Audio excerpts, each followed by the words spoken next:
नमस्कार, आप देख रहे हैं आज की खबर और आपके साथ मैं हूं पूनम शर्मा सोलंकी। जिनके लब जन्म से खामोश हों, सुनने की क्षमता भी उन्हें नसीब ना हो, जिनकी आंखें, हाथ और भावनाएं हर दर्द और खुशी को समझाने का काम करें। जब ऐसे बच्चों पर लाठी चार्ज होता है तो कुछ कहने बोलने का मन नहीं करता, सिर्फ सवाल करने का मन करता है कि क्या मूक बधिर बच्चों को लेकर भी संवेदनाएं यहां पर मर जाती हैं। आज बात इसी मुद्दे पर करेंगे कि आखिर क्यों मूक बधिर बच्चों पर लाठीचार्ज किया गया।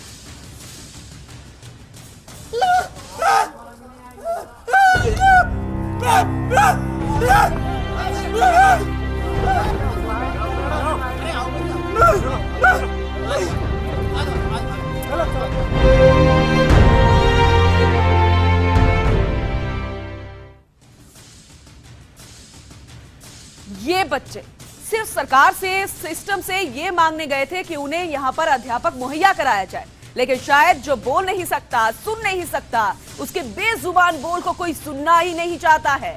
तभी तो बेजुबानों ने खुद आवाज उठाई, लेकिन क्या हुआ? सिस्टम ने लाठियां उठा ली। ये रिपोर्ट जरा देखिए।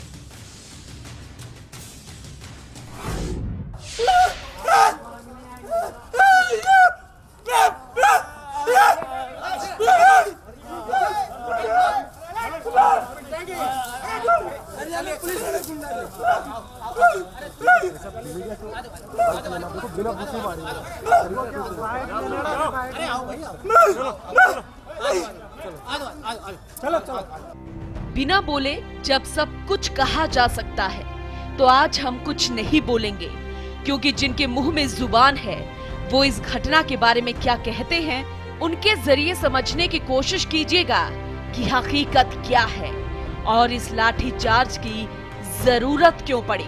एसएचओ और उनके जो पास जो भी जाब्ता था, महिला अधिकारी, महिला कांस्टेबल, उनको लेके वहाँ पे पहुँचे तो प्रिंसिपल को घेर रखा था। जैसे ही उन्होंने बच्चों को वहाँ से हटाना किया तो उन्होंने हमारी जो महिला अधिकारी है, महिला कांस्टेबल पर हमला कर दिया।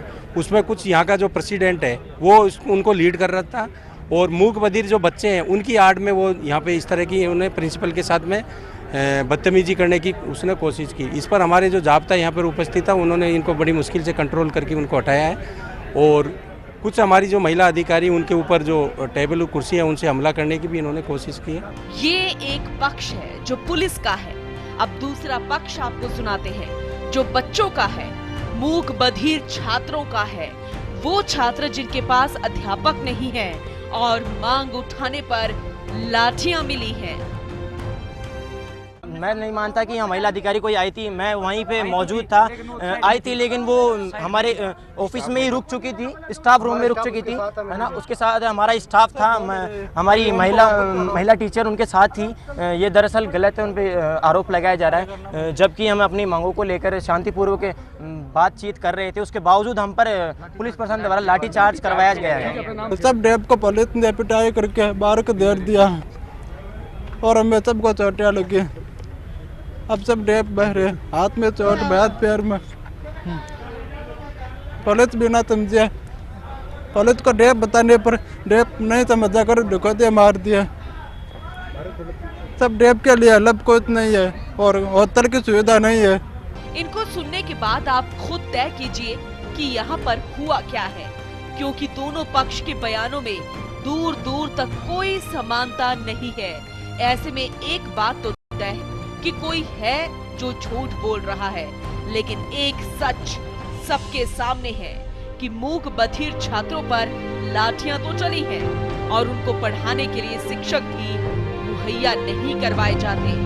तो क्या जायज मांग उठाना भी प्रदेश में गुनाह हो चला है?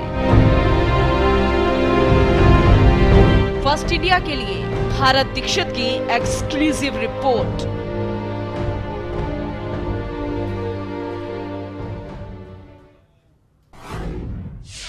तो इसी पर चर्चा करने के लिए तमाम गेस्ट हमारे साथ मौजूद है, उनसे चर्चा करेंगे, लेकिन उससे पहले आपको दिखाते हैं कि दरअसल हकीकत फिलहाल क्या है।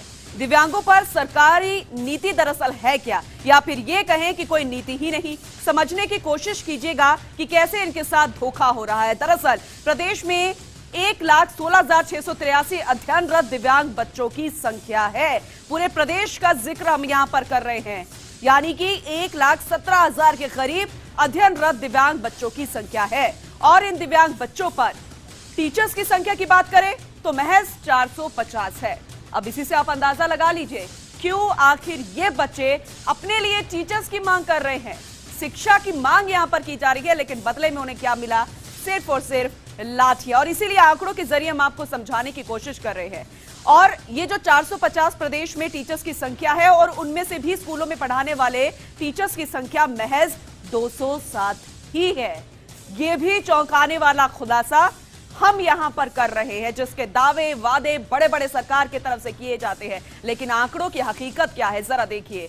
शिक्षा अभियान में कार्य करने वाले विशेष जो शिक्षक है, स्पेशल टीचर्स, वो हैं 243।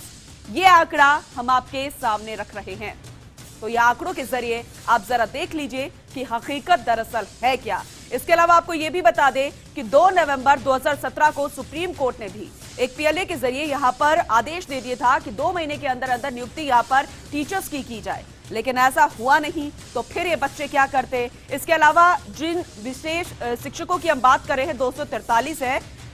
स्कूलों में विशेष शिक्षकों की आवश्यकता 14,585 है, लेकिन है कितने? 243। जरा आंकड़े देख लीजिए, उसके बाद फिर हम इसका सवाल का जवाब भी लेने की कोशिश करेंगे। हमारे साथ कुछ मेहमान मौजूद हैं, लेकिन उससे पहले ये आंकड़ों को समझना बेहद जरूरी है। और सबसे खास बात, हर स्कूल में 8 दिव्यांग बच्चों पर 1 शिक्षक होना चाहिए, लेकिन है कितना? वो वाकई चौंकाने वाला खुलासा है। जब इस तरीके के आंकड़े सामने आते हैं तो अपने आप में सवाल खड़े हो जाते हैं। दिव्यांग बच्चों को सामान्य शिक्षक पढ़ा रहे हैं, जो कि अपराध की श्रेणी में आता है। स्पेशल चाइल्ड के लिए स्पेशल टीचर होना चाहिए, लेकिन उन्हें सामान्य शिक्षक पढ़ा रहे हैं और अपने आप में ये एक क्राइम है, यानी कि अपराध की श्रेणी में आता है। और इस अपराध में शिक्षक को 2 साल की सजा हो सकती है, जो कि ज्यादातर लोगों को जानकारी इसके बारे में नहीं है और इसीलिए आपको ये जानकारी देनी जरूरी हो जाती है। अब आप खुद सोचिए किस तरीके से यहां पर अपराध किया जा रहा है शिक्षा के नाम पर। प्रदेश में अधिकतम सामान्य शिक्षक ही दिव्यांगों को पढ़ा रहे हैं। अब जरा खुद सोचिए कि फिर ये जो बच्चे हैं वो जाए कहां पर? जब शिक्षकों की मांग की जाती है, अपनी हक की आवाज यहां पर उठाई जाती है बेजुबानों के जरिए, तो फिर उन्हें लाठियों का शिकार होना पड़ता है।